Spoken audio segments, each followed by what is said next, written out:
Welcome to today's episode of Igniting the Truth with me, Chantal Mens. Today I have a special guest joining me from A21, Karen Menkveld. Karen is a full-time missionary as well, and for those of you who don't know, A21 stands for Abolishing Slavery in the 21st Century. The A21 Pretoria team consists of a group of volunteers, and Karen has done an amazing job of leading the team to new heights and preparing the groundwork for A21 to become well known in Centurion and Pretoria, and to reach and equip even more people to ultimately reduce human trafficking. Karen, welcome here today on this episode, and we feel privileged to listen to your story and your background. If you can explain to us a bit, how did you come to work for A21, and what is your background that led you to this type of ministry and field? Hi Chantal, thank you so much. God called me for full-time missions when I was in grade 12 on an outreach to Namibia, and there I stood in one small shack working with a lady. She took in a few orphans, and God just told me He's calling me for missions to work with vulnerable children in Africa specifically.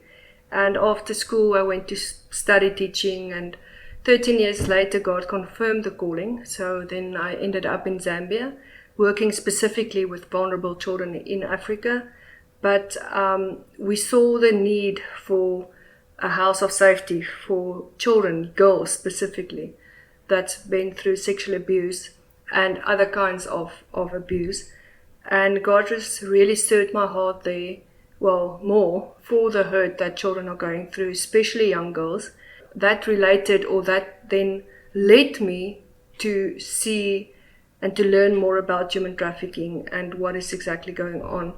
So I left Zambia to come back to South Africa to work with another organization to do anti-human trafficking awareness campaigns, and we also wanted to equip as many people as possible. My heart and my passion is to see restoration for these victims. I do have a heart for children specifically in Africa that goes through any kinds of exploitation, whether forced labor or child brides or whatever kind of specifically human trafficking in children. And so my heart is to really see how we can help either prevent them from going into that or falling into that, or then to help them to restore. So the main word that God gave me at that point was restoration. How can we help these victims? So that is where I got involved with A21 eventually, being a volunteer with them, helping to bring the message out. Okay, and A21, just quickly a recap for those people that don't know, who is A21 and what do they do specifically?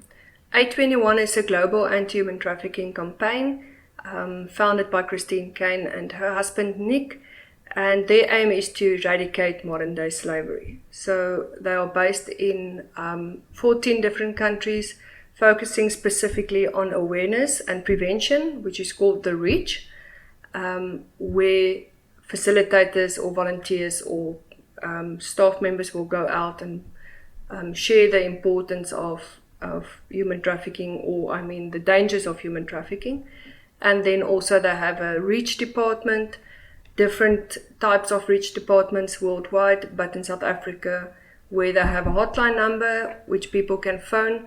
And then they also have a restoration department where they work with victims that have already been saved or rescued from trafficking. A21 is very, very passionate about saving and preventing people from falling into trafficking. And they also work with law enforcement as well on the rescue part of it, to join hands and make sure that the people in that field are also properly equipped to spot human trafficking and recognize it, and then assist them with the rescue process. And then when they get to the safe houses, are there a lot of safe houses? In South Africa, not many. When it comes to adults, there's 1 or 2 houses specifically for trafficked victims in Cape Town area. But when it comes to the minors, the government work very well together with the DSD, the Department of Social Development, to place the children within safe houses that's already registered by the DSD in South Africa. Okay. But not necessarily specific trafficked victims. It is vulnerable children or traumatized or orphans or abused and so forth. Yes. So there's definitely a need for more safe houses. For sure. So I think if we look at some of the statistics, it's shocking to see what human trafficking, the impact of human trafficking currently is. I mean, just to see that at this point, 49.6 million people are enslaved around the world today. It's a $236 billion industry annually worldwide. More than 150,000 people were enslaved in South Africa in 2023. I'll say that again. More than 150,000 people were enslaved in human trafficking in South Africa 2023, which means that only 1 or 2% of people that get trafficked ever get saved. And if we also look at what the biggest statistic is of human trafficking in South Africa, currently it is sexual exploitation and domestic servitude. And I know you're going to talk about the different forms of human trafficking in a bit. And that kids as young as 10 are being trafficked in South Africa in sexual exploitation. And that the undocumented kids are more vulnerable in South Africa. So it's scary. I think we've reached only the tip of the iceberg. And I think it's important for people to really understand what the dangers and realities of human trafficking is, so that we are better equipped and that we can join hands and stand together in this fight, so that more people will be rescued and be set free. If we look at the different forms of human trafficking, let's start off with organ harvesting. Yes, organ harvesting is something that not a lot of people are aware of, but because of the huge demand for organs worldwide, because of people getting ill, people needing new hearts or livers or whatever, lungs, there's a very, very big demand. And human trafficking is also based on the supply and demand principle. The bigger the demand, obviously the bigger the supply should be, or the larger. And so because of that, traffickers saw the gap to find organs and sell it on the illegal organ harvesting market or the organ market. And a lot of people fall prey to actually being murdered for their organs, or they will deceive people in selling their kidneys for a certain amount of money, but then at the end of the day those people suffer so much because of the medical issues afterwards. So yeah, organ harvesting, like I said, because of the supply and demand principle, to order or to get an organ legally is very expensive. It takes very long. It's a very difficult process. People are on waiting lists. But to get an organ illegally on the black market is very easy. And it literally, if you know the right people, because the trafficking and the organized crime around it is so well organized, it is so easy. And it's obviously expensive, but it is exploiting vulnerable people. So their organs are being harvested. Yeah, like I said, apart from just supplying the demand for organs for sick people, there's also a lot of cultural practices, of religious practices that use muti or a medicine, or have some sacrificial rituals that they have to do, and then they also need organs. So it is big. We might not be so aware of it, but it's happening around us. And more often as well. And especially if the person or the child has certain physical features in their appearance, that also makes them more vulnerable to the cultural side, where the witch doctors operate and they need a specific look. Yeah. So if it's green eyes or just something specific that makes you stand out from other people, vulnerable. I think you're more vulnerable. And also, I think people don't donate their organs. I know recently I became an organ donor, and the lady that I spoke to from the Organ Donor Foundation, she said they are battling to get enough organ donors. And I mean, it goes hand in hand. So if people don't become an organ donor, then the illegal market has so much more control. Where if we become an organ donor, you're not going to use your organs when you die in any case. So it can be used to save many lives. But they have been battling for the last, I don't know how many years, just to get the word out there and get people to understand how important it is to donate your organs so that more easily accessible to the lives that need it. So that there can be a legal supply. Yes. A bigger legal supply. Yes. And not everything illegal. So yeah, that is quite frustrating to just get everybody to understand the importance of that.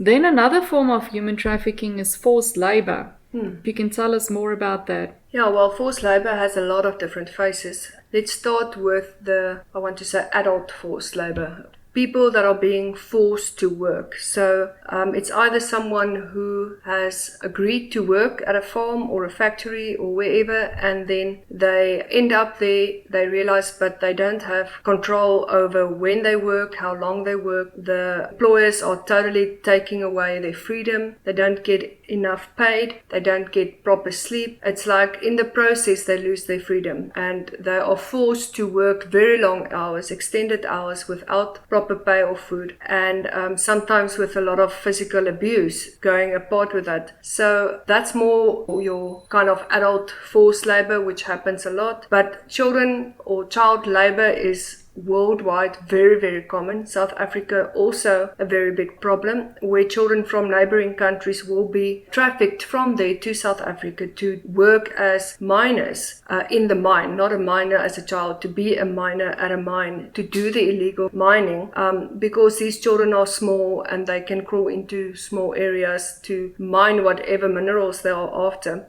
So a lot of these children are used for illegal mining, illegal fishery. Children are used on agricultural farms, in construction. There's a lot of places where children are specifically used as laborers, which is a form of human trafficking, because firstly they are being exploited. Secondly, their human rights of the right to be educated, the right to be protected, the right to be safe are all taken away. So these children are totally in place of vulnerability and exploitation because of forced labor. So those kids that are sent into the mines are probably and most likely undocumented children that they use, because they're not even in the system to begin with. Yeah, that's a big problem that we see in South Africa, is because of a lot of illegal immigrants having children in South Africa. They do not have the necessarily birth certificates and so forth. So these children are more vulnerable for trafficking because they cannot be tracked afterwards. So yeah, it's a combination, but we do have a big problem because of undocumented children. And forced begging and child begging, just explain that a bit more. Does that also fall part of or in the category of forced labor? I would say yes, because once a child is forced to be on the street and to work as a beggar, if you can say it like that, then their right to education is taken away and so forth. So most of the times the children are not there to provide for themselves. There's someone behind them, like either a parent or a pimp or someone who sends them to the street to go and beg, and whatever then they find that day they will take back to that person. So it is a type of exploitation, because people tend to give children more money or more food or whatever. They will send the children instead of going themselves. So that's called forced begging, which we, if you live in South Africa, know it's a huge problem, especially a lot of mothers with their babies as well. Also a part of forced labor, because they might not be the ones bringing or taking the money or the food, that they will take it back home to a husband or whoever then is in control of them. Yes, because there was one lady on the street corner that I would stop and give clothes to and something to eat and so forth. And one day I went to pray for her, and I asked her, why are they there and where are they from? And they weren't local. Yeah. And also a month or so later, she wasn't standing there. So I asked another lady who was standing in her place, but where is that lady? And she says, no, they moved her. which just indicates that she was obviously going to a specific place at night after she had worked for the day or begged for the day with that baby, and then all the money that she made goes to that pimp or whoever controls her movement, which is sad. And the sad part is that you see these kids on the street corners every day, but we just drive past. I wonder constantly what is being done about the problem. I don't even know who's supposed to handle this. Should be social welfare in the government. Yes, I mean, is anything being done about it? Where are we in that struggle? Because the kids stand there day in and day out in the sun, in the heat, and they just have 1 by 1 meter to move in for that whole day.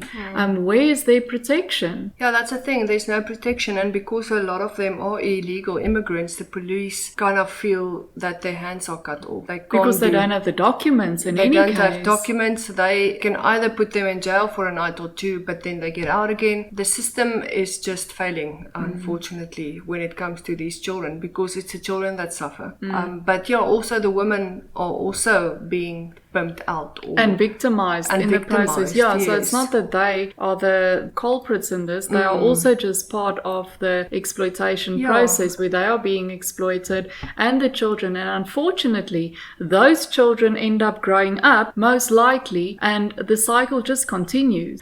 I mean, if they never had an education to start with, they are going to end up continuing to beg on the streets.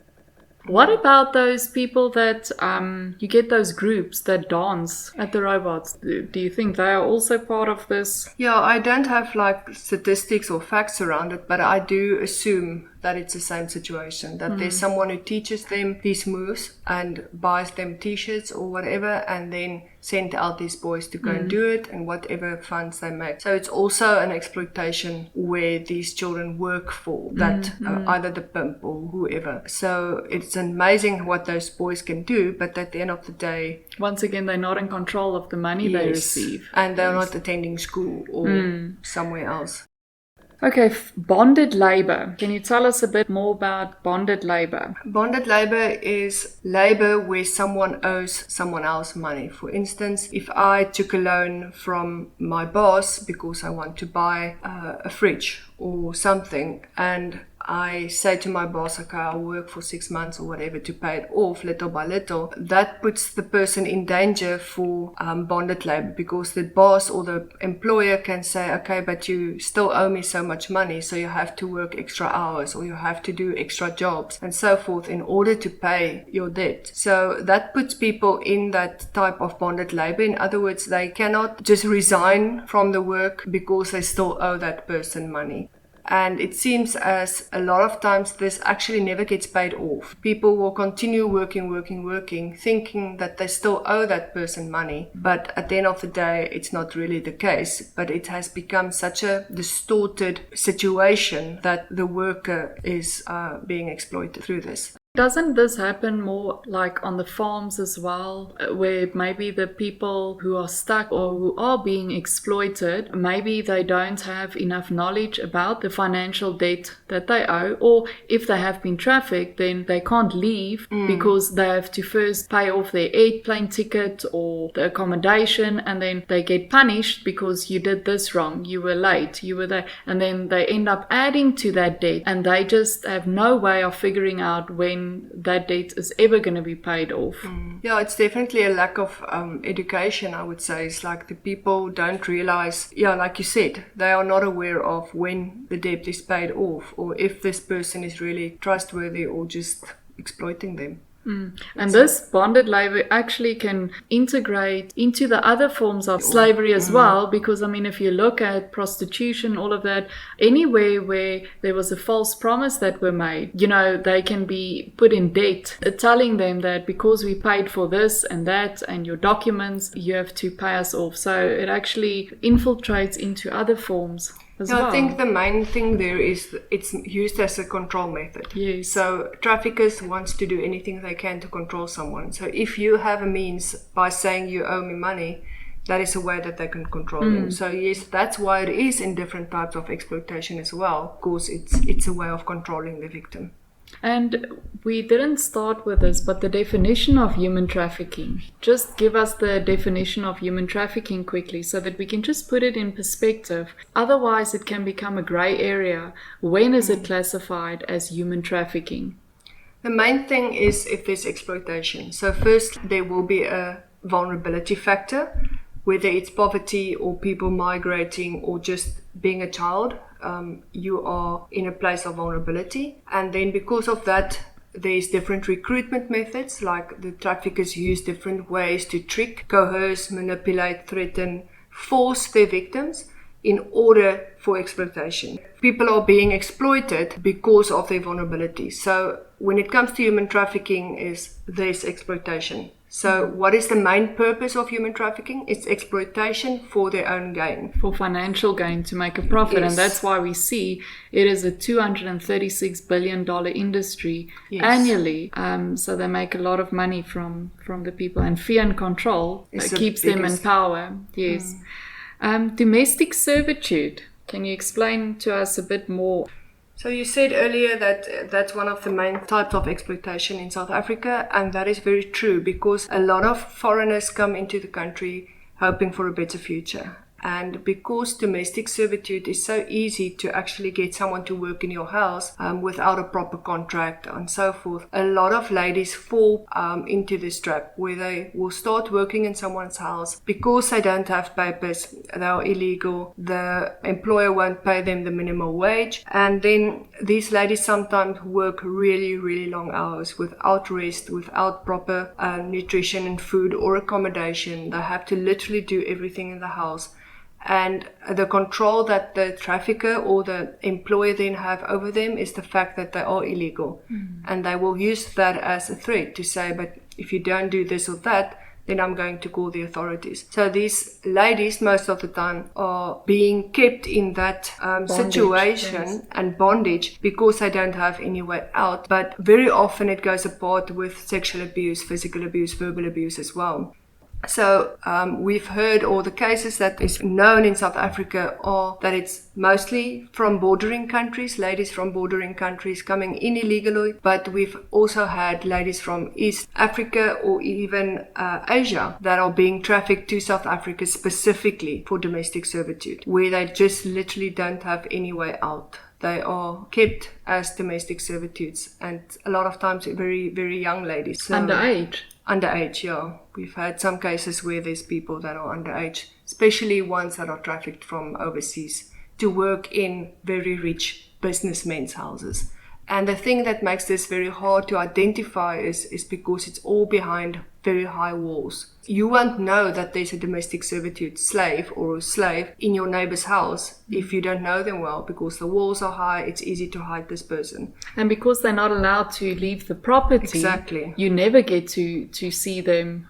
Or they never get to reach out for help because they aren't allowed to leave the house at all. And they're under that fear and threat of, but if I leave, I try to run away. So that is, apart from just neighboring countries, it's a big thing as well. And then obviously the language barrier might play a role as well. And if they're from a foreign country, they won't know the location, the area. So where do you run to in any case if you try to escape? Exactly, yeah.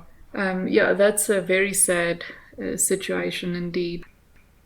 Can you tell us more about child soldiers? I know it won't be so relevant in South Africa, but if we look at human trafficking worldwide, where does child soldiers come in the equation?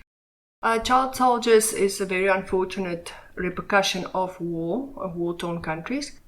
Because the children run around maybe unaccompanied by adults and so forth, the terrorists or the people, soldiers, whoever, will easily take on these children as a way of saying, no, we will protect you, don't be afraid. And then these children are actually being trained to be soldiers. Girls and boys both will be taught how to use big machine guns and guns or whatever to actually do war or to help them to infiltrate different sections of a country or so on. A lot of times these children are actually also being sent into the field for the landmines to explode. For these people, the traffickers or soldiers, the lives of these children mean nothing. So they can just send them out and replace the children with other children that they either traffic somewhere or pick up in the war-torn countries. So they actually use the children to send them out to set off the landmines that they potentially are, to save the other soldiers. That is unthinkable. Inhumane, hey? It is. And also the amount of programming and violence they instill in these kids when teaching them to use the weapons as well. It's child abuse. Yeah, no, it's really bad. When you work with children who comes out of this, they are totally, totally broken down. They don't have any conscience left at all. They will kill and destroy just like as if it's nothing. They literally have nothing, I want to say, humane left about themselves. No conscience, no self-worth, nothing because of the process of being broken down. Have you ever worked with children? No, I haven't worked with. So it's stories that you've heard about these kids. And it's sad because are they able to be rehabilitated? Is my question. Yes, it's definitely a very, very long process. But it is possible. Phyllis Kilbourne is an author who did a lot of research with child soldiers. And she wrote a book specifically on the counseling and working and the restoration of children that went through that trauma. So it is possible, but like any victim of human trafficking, to be restored is a very, very long-term process. I think we've covered quite a few different forms of human trafficking. I think it's time to just leave everybody at least with a hotline number in South Africa. So the hotline number in South Africa specifically is linked to Ep3 and they are on board 24/7 to assist. So the number is 0800 222 777. I'll repeat it, it's 0800 222 777. So these are trained professionals. And what can this number be used for in general with regards to human trafficking? This hotline number is to report any possible cases of human trafficking. If you are aware or worried about a situation you think it might be human trafficking, you can report that. If you are a victim yourself, you can phone them and they will guide you on what to do, follow steps and so on, safety steps. And also if you want to make sure if a job is legit, they will also do job vetting. But the hotline actually also have an online email that you can also send an email if you are outside of the country. And that email address is then the hotline number 0800 222 777 at ep21.org. You've mentioned now that these are trained professionals 24/7. Have you ever tested this hotline number yourself? Yes, a few times. I phoned concerning a situation in Pretoria of a child bride, and they did very well following it up, getting the government involved, getting the DSD involved, and they managed to take the child away from the situation, put her in a place of safety.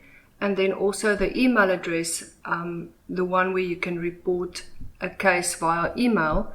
I was on my way to Western Africa and I suspected a case of trafficking. So I emailed them and the lady WhatsApped me back with questions. And as far as I could have connection, I spoke to them and gave them updates. And she already informed the officials of the country where I suspected the child will be taken to. And they literally got the people on the aeroplane ready to intersect once the child and the lady arrives. I couldn't follow up on that case, but they definitely did something as soon as they could. And that's very quick. That's a very quick response. Yes. You mentioned false job opportunities as well, where you can phone the hotline.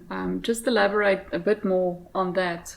When do people need to phone the hotline for a false job opportunity to see? Human traffickers use different recruitment methods, like we spoke about earlier, on how they do actually get their victims. And false job opportunities is one major way where they find the victims. So they will send out job advertisements for waitressing or au pair work or modeling, any kind of thing that is attractive, something that people who are in poverty would like to go for, not even only in poverty, but nice, good opportunities. And then these people will go for an interview. So either the person will be trafficked at the interview place, or they will go to that job, but then see that it's not what they were promised. For instance, they will end up in either sex exploitation or forced labor, any other kind of human trafficking. So the false job opportunity is just that. It's false and people don't know it. They don't have the knowledge on how to see whether it's false or not. And then once they reach the place where the job is, then they become victims of human trafficking. So then if you've got, for instance, a child that is now just finished with matric and they see this ad about becoming an au pair in the United States or wherever around the world, would you then say it is the safest to then phone the hotline, the 821 hotline number, and just confirm whether that job is indeed valid? Yes, for sure. So they've got a lot of knowledge about these false jobs. Yeah, they have the means to go and find out whether it's legit or not, and they will find out if the company that your daughter or person is applying for is real. Okay, and then do they obviously give feedback as soon as possible? Yeah, they open a case report and they give you feedback constantly. Okay, and I think it's important for all parents to not just think about your child getting an opportunity to go overseas like it was 10 or 20 years ago. Things have changed, and you must now rather suspect that it's a human trafficking situation before you think it is valid. And rather do your research beforehand, before sending your child away into the hands of the trafficker and never seeing them again. Yeah, so the main thing that we would say a red light will be is it's too good to be true. If it sounds too good to be true, it is. If the salary is higher, if they pay the flight tickets or accommodation, or if the whole package that they give is too good, then you can start asking questions. Yes, but then rather phone and rather be delayed and keep your child safe in the process. So we've spoken about a lot of information today with regards to human trafficking, but people shouldn't lose hope and heart. It is a monstrous industry and there's no conscience in the traffickers. But I think that if more people know and are better equipped about the information of human trafficking, we can stand together and start fighting back against the powers of darkness. And I just want to leave you with a scripture. In Deuteronomy 31 verse 6, it says, "Be strong and courageous. Do not fear or be in dread of them, for it is the Lord your God who goes with you. He will not leave you or forsake you."